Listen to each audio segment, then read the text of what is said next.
Alexander. He's president of the National Organization of Black Law Enforcement Executives, and former LAPD Sergeant Cheryl Dorsey, author of Black and Blue, The Creation of a Manifesto. Thanks for being on New Day to both of you this morning. What a sad, sad story. Cheryl, I want to start with you because we in the media call what happened Saturday night a routine traffic stop. But I know that police officers don't like that phrase because there's no such thing to them as a routine traffic stop. And in fact, Officer Dean did have to call for backup, though we don't know why. What does that tell you about what he saw Saturday night? Well, certainly, Allison, we don't ever consider traffic stops to be routine. And there was something about that stop that the officer recognized. His sixth sense kicked in and caused him to request an additional unit.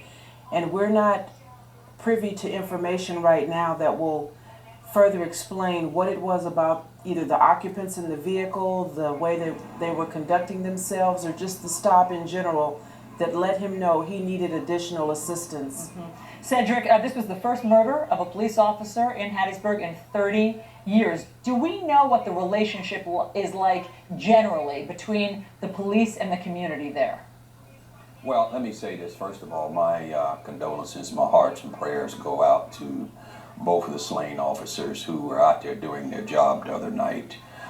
You know, in situations like this, Allison, it's just really hard to know. We can suspect, and that's based on the minimal amount of information that we do have, that there's a pretty good relationship between that very small community there in Hattiesburg and the police department. And what makes you say that? How do you know that? Well, one piece is, and I remember reading just a day or so ago when both those officers were down, there were two citizens, if I recollect, who saw them, went to render aid to both of those officers and helped them to call for other units in EMS services to respond for them to help.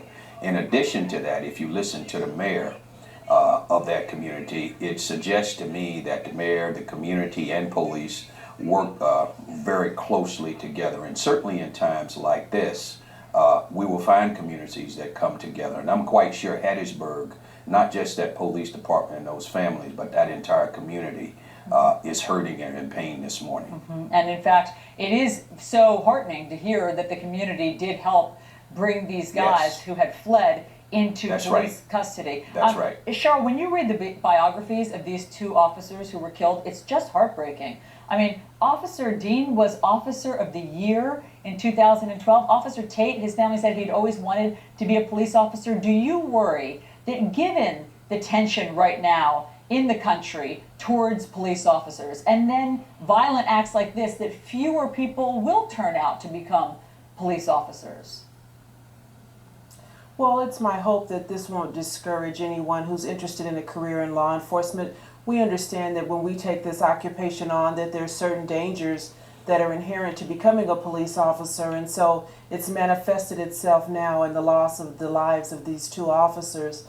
And so I'm sorry for their loss, but you know, it's inherent to what we do as police officers.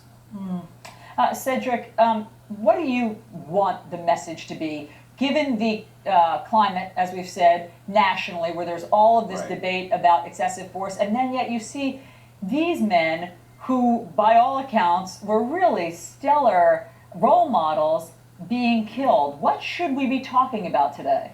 Well, what we should be talking about is this. Certainly where we need to hold police accountable, we will hold them accountable. But we also have to remember very clearly, Allison, is that there are men and women who go out here every day, such as Officer Dean and Officer Tate, who put their lives at risk in order to keep this community safe. That traffic stop that particular night may have saved many other lives for all we know. And both those police officers paid the ultimate price. So we must never forget, in light of everything that we're seeing, that there are men and women out there who are doing this job, and they're doing it to the best of their ability, and they're doing it, quite frankly, many of them, and we've seen this more recently in the last number of months, officers who have lost their lives in the line of duty. And we cannot ever forget that, in spite of all these other things that we may question that are going on as well, too. Cheryl, I want to pivot now to Baltimore and everything that's going on there. There's all sorts of questions about whether or not the prosecutor will really be able to prove her case. Where do you think Baltimore is today?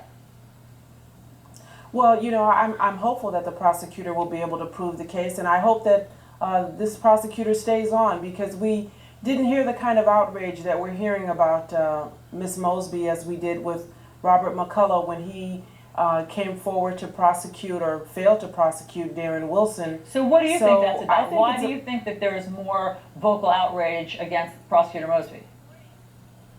Well, I can't speak to really why that is, but certainly we're talking about 6 police officers who are facing some pretty serious charges versus, one police officer who was accused of doing something to someone who the public thought deserved, right? Mike Brown, because he was described as a thug. And so people give great deference to police officers, and you want to believe that when they say a thing, it's true. And so it looks like she's going full steam ahead, and I encourage her to do so and not be bullied by those who think she should not do her job. She was elected to do this job. They knew her associations and affiliations when they voted her into office, and she should be allowed to do that.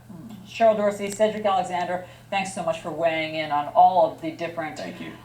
Incidents that we're seeing here in the country. Nice to see you. Thank you for having me. Let's get over to Chris. All right.